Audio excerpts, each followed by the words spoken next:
16.34 ya. 16.34 kita mulai. Baik, Assalamualaikum warahmatullahi wabarakatuh. Bismillahirrahmanirrahim. Alhamdulillah. Wassalatu ala rasulillah wa ala alihi wassohbihi wa mawalah. Allahumma sholli ala Sayyidina Muhammad wa ala alihi wassohbihi ajmain amma ba'du. Selamat sore Bapak Ibu semuanya, para peserta HK Jum sore hari ini di hari Sabtu eh, tanggal 12 13 ya. Tanggal 12 Oktober 2024. Alhamdulillah kita dipertemukan kembali Bapak Ibu sekalian. Untuk itu marilah kita selalu bersyukur kepada Tuhan kita Allah Subhanahu wa taala atas segala limpahan nikmat yang Allah berikan kepada kita sekalian. Bapak Ibu sekalian, para ketua HK khususnya, para calon ketua HK dan semua member di KLPI yang bisa hadir di Jum HK sore hari ini, saya sampaikan eh, selamat ya untuk Bapak Ibu sekalian semuanya, karena kita semuanya tanpa terasa berada di ujung weekend ya hari ini, hari Sabtu. Oleh karenanya Bapak Ibu kita manfaatkan beberapa 1 jam ke depan yaitu untuk kita bersama silaturahmi dan juga belajar ya yang akan kita bacakan yaitu buku bijak sebagai pegangan kita sebagai pendukung dalam pelaksanaan bisnis di KLPI. Untuk itu Bapak Ibu sekalian, hari ini adalah sesuai dengan yang terjadwal yang nanti akan menyampaikan adalah Bapak Denny Sambuaga. Beliau adalah Ketua HK dari Kota Lampung dan beliau adalah senior saya ya, senior kami di KLP ini. Untuk itu nanti Bapak Ibu akan mendengar langsung dari Pak Beni penyampaian tentang buku bijaknya. Sebagaimana biasa Bapak Ibu sekalian, tata tertib pelaksanaan Zoom mohon kita taati bersama. Nanti selama pelaksanaan Zoom seperti biasa di mute mic-nya, kemudian tidak ada yang menyela dan silahkan kalau ada pertanyaan boleh ditulis dulu di kolom chat untuk nanti kita bahas bersama. Untuk itu nanti kita setengah jam ke depan jam 17 kita akan bersama-sama berdiskusi seperti itu. Baik, untuk itu tidak berlama-lama, marilah kita langsung kepada pembacaan buku bijak sekaligus nanti juga doa ya dipimpin oleh Pak Denny Sambuaga. Beliau adalah Ketua HK dari Kota Lampung. Kepada Pak Denny Sambuaga dipersilakan untuk acara ini diberikan kepada Bapak untuk membacakan buku bijaknya. Oke, baik. Terima kasih Pak Nandang dan semua yang ada di room Zoom sore hari ini. Kita sudah tidak terasa sudah masuk pada episode ke-12 untuk bulan Oktober ini. Sebagai leader atau sebagai seorang pemimpin, tentu kita harus sadari bahwa kehebatan itu, seorang pemimpin itu belum tentu dia memiliki satu kriteria, memiliki satu kebijakan ya atau bijak. Tetapi apabila dia sudah menjadi orang yang bijak, sudah pasti pemimpin itu pasti hebat. Karena itu adalah dua kebalikan yang merupakan filosofi di dalam leadership ya. Karena seorang pemimpin yang bijak itu dia memiliki ciri-ciri ya. Salah satu ciri-ciri yang harus dimiliki adalah menggapai sesuatu itu harus ada target atau ada tujuan. Karena dia tidak mudah untuk melakukan satu kegiatan yang bersifat sembarangan. Kalau diidentikan dia sebagai seorang atlet, sebagai seorang petinju, ya, dia tidak melayangkan pukulannya secara membabi buta, tetapi dia memiliki fokus yang jelas untuk melayangkan tinjunya atau pukulannya ke arah lawan. Dan sebagai seorang pemimpin yang bijak itu juga, dia melatih diri dia bukan se kalau kalau ada waktu baru melatih diri, tapi dia melakukan itu secara kontinu. atau terus-menerus ya Bapak Ibu ya. Karena seorang pemimpin bijak dia menyadari bahwa perlombaan yang dia lakukan itu bukan perlombaan lari cepat ya, tetapi perlombaan dari jarak jauh. Waktu jarak tempuh tentunya ada banyak tantangan, ada banyak masalah, itulah sebabnya untuk mencapai target atau tujuan yang akan dia tempuh karena perjalanan ini cukup panjang, maka dia harus menjaga stamina. Agar supaya stamina-nya terjaga, dia harus tetap konsisten dalam segala aspek kehidupan dia dalam melakukan satu aktivitas sebagai seorang pemimpin. Dan seorang pemimpin bijak itu dia tidak sama dengan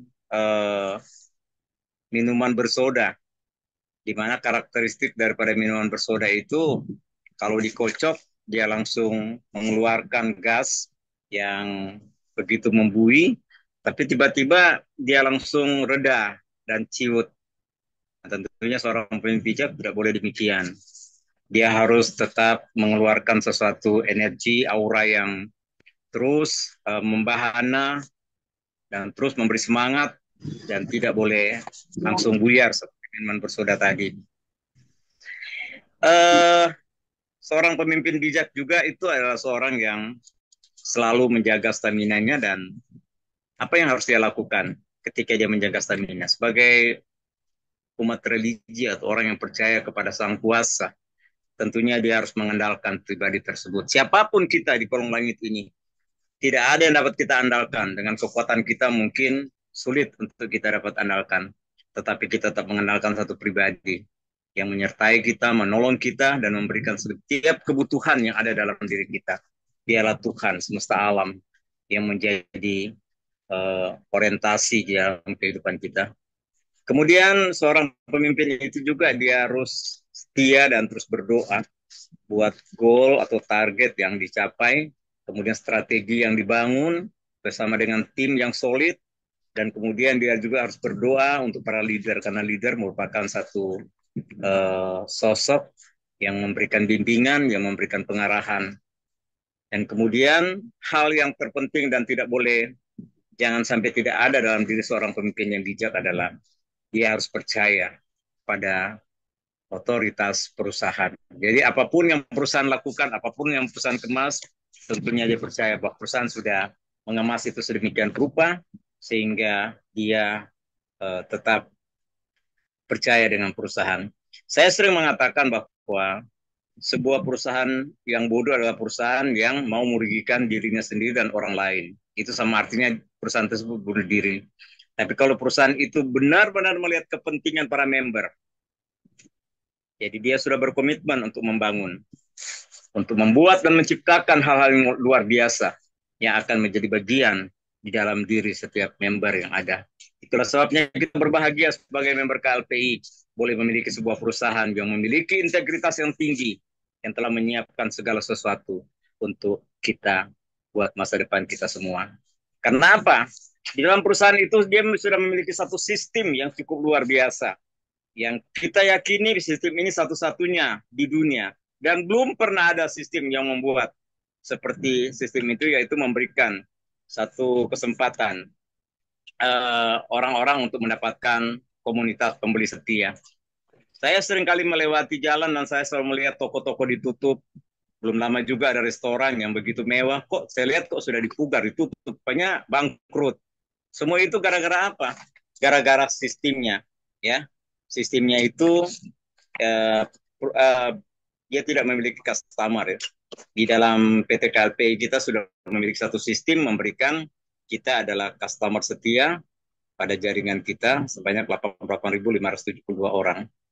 Kemudian di dalam perusahaan ini juga ada leader. Ya. Kita selalu berdoa juga buat Pak Basri Sutanto selaku Dirut dan Pak Kemawan selaku Wadirut dan seluruh manajemen yang ada di dalamnya. Bahkan para senior-senior kita yang ada di dalamnya. Yang mampu dan memberikan kita satu inspirasi di dalam mengembangkan usaha ini. Dan jangan lupa seorang pemimpin bijak juga dia harus mengikuti prosedur yang sudah diciptakan oleh perusahaan. Jadi jangan sampai kita membuat satu aturan sendiri, harusnya saya pensiun begini kok jadi begini dan seterusnya. Tetapi perusahaan sudah membuat satu prosedur di mana Apabila kita bergotong royong, kita tentunya akan cepat untuk pensiun. Dan di tengah-tengah perjalanan sebagai seorang pemimpin yang bijak atau sebagai seorang mitra, kita harus memiliki komitmen. Komitmen dan persistence agar supaya semua boleh berjalan secara berkesinambungan. Dan jangan lupa, kita harus tetap nempel dengan perusahaan. Kenapa? Karena seluruh kebijakan yang dibuat untuk kita ikutin, untuk kita amati, untuk kita selalu perhatikan, apabila kita tetap ada dan nempel kepada perusahaan, maka kita akan tahu perkembangan-perkembangan yang ada. Sebagai seorang pemimpin yang bijak itu, kenapa dia harus berdoa? Karena apa, Bapak Ibu? Kita semua tidak mengerti, kita semua tidak tahu. Masa depan itu adalah misteri, ya. Kita tetap berdoa agar supaya kita semua diberikan umur panjang oleh Sang Kuasa dan boleh menikmati seluruh anugerah yang akan Tuhan berikan di dalam diri kita masing-masing. Dan sebagai seorang pemimpin yang bijak, dia juga harus fokus dengan goal. Karena ketika dia ada target yang akan dia capai, berarti ada harapan yang akan dia gapai. Dan ketika harapan itu menjadi sesuatu yang nyata di dalam kehidupan dia, walaupun dia belum menjangkaunya, walaupun dia belum menerimanya, tetapi ada goal yang meyakinkan dia bahwa saya akan mendapatkan 5 miliar ke depan. Bahkan lebih daripada itu. Itulah sebabnya kita sering bangun satu semangat juang di dalam diri kita. Salam 5 pilar, salam 5 miliar. Kenapa? Karena kita percaya apa yang sudah dibuat oleh perusahaan. Kita yakin dengan apa yang sudah dibuat perusahaan, bahwa apa yang sudah dikondisikan oleh perusahaan itu akan menjadi goal kita. Sehingga ketika kita yakin terhadap sesuatu yang akan kita gapai ke depan, kita pasti tidak akan kecewa menghadapi semua ini. Kemudian walaupun tubuh kita sudah lemah, ya, kita mau berkunjung ke satu tempat karena ada target sasaran yang akan kita peroleh, maka kita tidak merasa capek. Apalagi males, ya. Saya tiada hari tanpa prospek. Siapapun yang saya jumpai, saya tetap cerita. Mau dengar, mau terima apa enggak, bodo amat. Yang penting, saya tidak mau males di dalam menyampaikan informasi ini. Mungkin kalau kita tidak menyampaikan informasi ini dalam satu hari tidak ada, ya tentunya tidak ada. Tapi kalau ada 10 orang satu hari kita menyampaikan ini, minimal ada satu orang menerima, kan sudah ada kemajuan. Karena apa? Kita nggak pernah males. Kemudian walaupun orang yang kita sampaikan selalu menolak, kita nggak pernah kesal. Karena itu adalah hak mereka. Mereka belum paham, mereka belum mengerti. Yang penting kita optimis karena ada tujuan yang akan kita capai. Sehingga ketika kita menyampaikan sesuatu dengan tujuan yang pasti, tentunya kita tidak akan pernah merasa bosan. Saya percaya sebagai seorang leader, sebagai seorang mitra di dalam KLTI, akan memiliki seluruh kriteria ini. Baik, demikian pengantar kita untuk buku bijak hari ini, dan kita akan masuk pada uraian buku bijak pada tanggal 12. Kita sudah masuk pada episode ke-12. Orang yang cinta kepada pengetahuan senang mendapat teguran, tetapi orang yang tidak suka ditegur adalah orang dungu. Sebetulnya kata dungu di sini, Bapak Ibu, adalah kata yang nggak enak didengar, ya. Dan tidak semua orang yang mau disebut dungu. Kalau kita bilang dia dungu, dia nggak terima. Padahal memang dungu. Dikasih tahu nggak mau nerima, ya. Makanya orang yang cinta kepada pengetahuan, yaitu orang yang mau belajar, ya, senang mendapat teguran. Tapi orang yang tidak suka ditegur adalah orang yang dungu. Saya pernah posting sesuatu di grup, saya langsung dicaci maki sama teman-teman. Waktu saya dapatkan postingan tentang IQ Indonesia rata-rata di bawah standar, salah satu ciri-ciri IQ di bawah standar itu atau pas-pasan itu adalah orang yang tidak mau belajar. Ya karena itu komunitas guru, dia protes lah. Dia katakan apa? Pak Denny jangan sembarangan kalau berucap, ya. Kami ini guru, Pak. Jangan Bapak bilang kami idiot. Enggak, saya bilang, Bapak Ibu, saya tidak katakan idiot. Saya hanya menyampaikan di video itu, salah satu ciri-ciri IQ rendah adalah orang yang tidak mau belajar. Itu yang dikatakan di video. Saya tidak bilang Bapak Ibu idiot. Tapi dia tersinggung juga. Nah, benar kata buku bijak ini. Orang yang cinta kepada pengetahuan senang mendapat teguran, tapi orang yang tidak suka ditegur adalah orang dungu. Ya, mudah-mudahan kita tidak demikian. Orang baik disenangi Tuhan, tapi orang yang merancangkan kejahatan akan menerima hukuman. Ini merupakan satu integritas kita di dalam kehidupan kita sebagai manusia-manusia yang mulia. Ya, kalau kita selalu mau berbuat baik, pasti bukan cuma disenangi oleh manusia, tapi disenangi juga oleh Tuhan. Tapi orang yang merencanakan kejahatan akan menerima hukuman. Itu adalah timbal balik ya, Bapak. Risiko kalau kita tidak mau berbuat baik. Tak ada seorang pun yang dapat tetap jaya. Dengan aplikasi airnya dan Ibu mungkin tergabung di wilayah timur ya, tapi alhamdulillah bisa ikut nimbrung juga di kita di sini di wilayah barat. Baik, karena ini untuk seluruh Indonesia juga, alhamdulillah dari Sabang sampai Merauke kita bisa berkenalan bersilaturahmi. Untuk selanjutnya boleh yang lainnya juga Bapak Ibu, kita masih ada waktu berapa menit ya ke depan. 17.19 masih ada 10 menit. Boleh Bapak Ibu sekalian. Tadi kalau Pak Jaka itu meminta pengalamannya dari para ketua HK yang mungkin ada pengalaman di lapangan, bagaimana caranya untuk mengembangkan khususnya tentang aplikasi air yang kita sama-sama ada di dalamnya seperti itu. Dari saya boleh Pak, Pak Nandang? boleh, mangga, mangga. Silakan Iya, Bu. saya mendorong buat kita semua menjangkau, membawa KLPI di tengah-tengah mahasiswa. Jadi setiap tahun itu lulusan itu wisudawan, wisudawati itu untuk satu kampus saja, satu fakultas saja itu bisa ratusan. Bagaimana kalau setiap kampus? Nah, lulusan itu mau kemana? Jadi coba kita berpikir kritis bagaimana KLPI bisa sampai di sana. Dengan satu bahasa yang paling sederhana saja. Apakah kamu setelah diwisuda lulus kuliah langsung punya penghasilan? Pasti dengan itu pertanyaan seperti itu maka akan beragam variasi jawaban. Dari situlah kita memiliki jalan untuk masuk, memberi pemahaman yang sehat, menghasilkan secara benar dan sehat, bukan menghasilkan tanpa bekerja.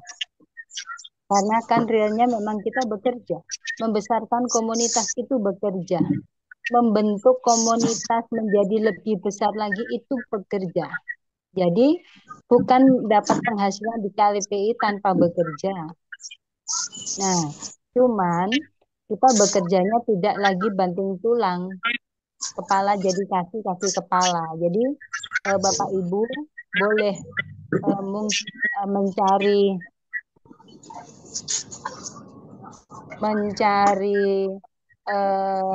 mungkin rekan-rekan dari anak kita yang kuliah atau kita sendiri hadir di kampus. Ada banyak cara yang bisa kita sampai melangkah di sana. Sehingga kalau anak kampus sudah ketangkep dan mereka sudah jatuh cinta dan mereka paham, maka untuk berkembangnya saya rasa cukup signifikan. Seperti itu. Yaitu tadi dimulai dari pertanyaan yang sederhana. Apakah setelah selesai wisuda bisa bisa langsung punya penghasilan? Kalau ataupun dapat pekerjaan, iya dapat pekerjaan. Tapi apakah gaji yang diperoleh itu memadai dengan kondisi ekonomi ke depan yang notabene sudah jelas seperti apa begitu. Hari ini saja kondisi ekonomi kita sudah mulai jalan terseok ya. Seperti itu Pak Nandang. Itu dari saya dan saya puji Tuhan, alhamdulillah sudah mendapatkan beberapa mahasiswa. Dan harapannya mahasiswa ini bergerak gitu ya. Bergerak dan kita terus bina, kita terus bimbing dan kalau kita bergerak tidak ada yang tidak mungkin. Itu saja. Terima kasih Pak Nandang Nuhun. Oke, terima kasih Momli yang telah menyampaikan eh, apa kiprah dan pengalaman di lapangan juga. Jadi betul Momli itu di Jayapura ya Bapak Ibu sekalian. Beliau eh, bergerak di mahasiswa. Jadi mahasiswa itu untuk senantiasa kita ajak ya ke sini di KLPI. Jadi diberikan pemahaman ketika untuk berpikir kritis ya. Ketika banyak wisuda wisuda yang terhapus ke depan itu mau apa ya. Kadang-kadang banyak yang bingung dengan pekerjaan. Nah, di sini dicoba dimasukkan dengan KLPI salah satunya seperti itu. Mudah-mudahan dengan bergeraknya Momli ini menjadikan juga para anak muda khususnya para mahasiswa yang baru-baru lulus untuk di masyarakat juga bisa ada bekal dengan informasi dari kita semuanya ya. Seperti itu. Baik, Bapak Ibu, terima kasih sekali lagi. Oh, ini ada Ibu Tarigan juga nih, Ibu Tarigan juga sebagai penggiat juga nih. Bu Tarigan boleh beri masukan juga. Tadi ini ada dari member baru yang minta pengalaman-pengalaman dari kita katanya untuk pengembangan khususnya di KLPI. Boleh Bu berikan masukannya. Oke, selamat sore semuanya, teman-teman dari Sabang sampai Merauke ya. Salam 5 pilar, salam 5 miliar plus. Yes. Nah, pengalaman di lapangan ya Pak, tantangan itu biasa tuh Pak. Kenapa semua tantangan itu adalah vitamin buat kita. Ibarat kata itu redokson begitu. Jadi kalau nggak ada tantangan, kita pasti nanti ya perjalanannya nggak akan lurus. Justru tantangan itulah yang membuat kita itu fokus. Tanpa tantangan ya anteng-anteng aja kita. Tapi karena ada tantangan, kita berusaha dong bagaimana caranya supaya tantangan ini bisa kita lewati begitu. Caranya seperti apa? Jadi sehingga kita membentuk satu imun gitu, satu kekuatan ya. Bagaimana caranya supaya tantangan ini segera berlalu begitu kira-kira. Jadi ya tantangan itu pasti ada bagi setiap orang yang mau maju. Justru tantangan itulah yang membuat kita itu semakin maju. Ibarat kuda itu harus dipukul dulu ya. Kuda itu yang apa namanya delman apa dokar tuh. Dia harus dipukul dulu kencang-kencang sehingga dia berlari kencang. Jadi tantangan itu dari lingkungan, mungkin dari keluarga, dari manapun itu cambuk buat kita. Supaya apa? Supaya kita berlari kencang menuju tujuan dengan persistence tadi ya, harus tetap fokus ya, gigih mencapai tujuan. Jadi kita buatlah tantangan itu menjadi satu cambuk buat kita untuk mencapai tujuan. Yang pasti, yang pastinya, yang paling utama itu adalah melibatkan Tuhan. Karena tanpa Tuhan kita tidak akan bisa apa-apa. Sepintar apapun kita ngelobi orang, membawa orang bercerita untuk apa namanya, untuk persentase, seperti apapun kita membuat kalimat-kalimat kita disusun begitu indah, tanpa seizin Tuhan itu tidak akan mungkin terjadi. Jadi semuanya karena Tuhan. Mari kita libatkan Tuhan dan tantangan itu anggap sebagai cambuk, pasti kita berhasil dan beruntung karena tujuan kita adalah untuk membuat seluruh masyarakat Indonesia menjadi lebih baik. Jadi bukan tujuan kita untuk mementingkan diri sendiri. Jadi percaya deh, jika tujuan kita untuk umum ya, untuk semua orang mementingkan masyarakat bukan pribadi, percaya deh pasti beres dan selesai. Pasti tujuan kita akan tercapai ya. Kita pasti tahun depan udah pasti oke dah. Desember itu udah gelombangnya luar biasa itu. Maka nanti orang akan mencari kita, bukan kita lagi yang pusing-pusing. Ayo, ayo, enggak. Mereka akan datang ke rumah kita. Ya, makanya persiapkan senjata kita ya untuk kita bisa mendaftarkan mereka secara fasih gitu, supaya nggak salah-salah. Begitu aja, Pak Nandang. Mungkin waktu sudah mau habis. Semangat terus teman-teman, on fire. Ya, Oke, salam on 5 pilar. fire. Salam 5 pilar. On fire ya, Bu. Semangat selalu. Yes, Kita dapatkan vitamin ya, Pak Jaka Putra, dari apa yang disampaikan oleh Bu Tarigan. Jadi kalau ada tantangan itu adalah membuat kita jadi fokus sebetulnya. yes, Karena setiap kali kita akan naik tingkat, pasti ada ujiannya dulu, ada tantangan sebetulnya. Di yes. kampus, di sekolah, kita pasti karena pembelajaran ada ujian, ada tantangan. Di kita pun sama. Nah, jadi jangan takut dengan tantangan itu. Karena tantangan tadi Yes. kata Bu Tarigan adalah sebagai vitamin kita, ibarat redokson ya, yang menjadikan kita tumbuh. Oke, Bapak Ibu sekalian, ya kiranya Udah 2 menit. tapi Dua masih menit. ada 2 menit ke Ya, depan. boleh sangat Pak. 2 menit ke depan ya. Ini 28. Boleh ditambahkan di panengah lah. Panengah. Baik, Pak Dadang, terima kasih. atas waktunya. Assalamualaikum warahmatullahi wabarakatuh. Selamat petang. Salam kita semua sebelum mengakhiri. Baik. Boleh dibuka mic-nya Pak Nengah. Oke. Ya, Terima kasih Pak Nandang. ya. Baik, saya sedikit menambahkan tadi sudah Mami ya, Bunda Tari Ganda menyampaikan dengan jelas. Benar ya. Jadi kunci kegagalan kita yang paling utama adalah malas. Nah, itu. Tapi Malas. kita di sini kan ada orang-orang yang sudah di luar itu. Maka dapat diyakinkan kita semua itu pasti akan sukses. Karena malasnya sudah hilang. Karena itu yang pengalaman pertama, seperti apapun pengetahuan pengalaman orang. Ya, tetapi kalau dia malas, tidak mau menjalankan ini tidak mungkin dapat. Karena melangkah saja tidak mau, bagaimana bisa mencapai ke tepian kan seperti itu. Kalau dia mau nyebrang sungai, nah dia bilang, saya tidak mau nyebrang, diam di satu sisi. Nah, akan bisa nyampe di seberang lain. Nah, seperti itu. Nah, tadi pagi sudah disampaikan dengan cara gamblang oleh Pak Doli itu, bahwa saat ini itu sedang membangun, katakan hotel bintang 5. Oleh karena itu, maka fondasi yang harus ditanamkan, itu tiang pancangnya harus begitu dalam.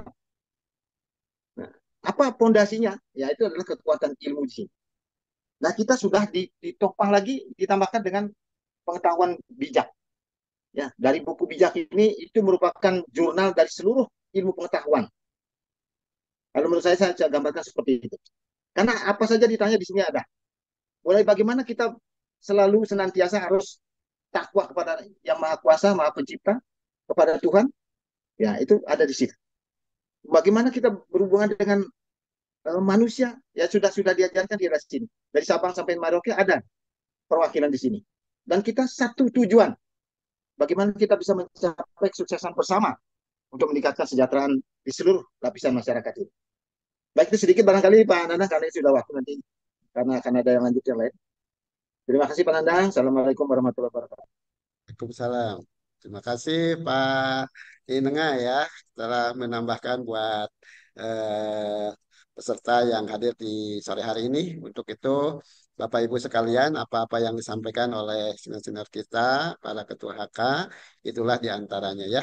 Jadi kalau Pak Nengah tadi menyoroti bahwa kunci kegagalan adalah malas. Nah, artinya kita jangan malas ya, karena ciri pemimpin yang fokus dengan tujuan di dalam buku bijak juga disebutkan adalah tidak malas, ya, tidak kecewa, tidak malas, tidak bosan dan sebagainya. Nah, semuanya itu di selalu kita ambil ya. Maka di sini kita selalu APBN, ambil yang positif, buang yang negatifnya, ya, Bapak Ibu sekalian. Karena waktu juga sudah 17.30, berarti kita harus mengakhirinya.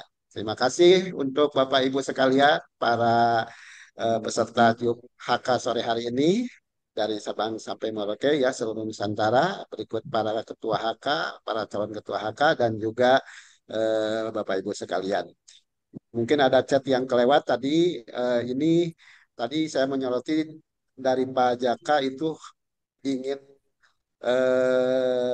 menjadi ketua HK, itu boleh nanti diinikan Pak, direkomendasikan oleh ketua HK yang ada di sana di Bengkulu ya. Mungkin ke Ibu M. atau Ibu Miss Laini ya, Ibu Miss Laini yang di sana.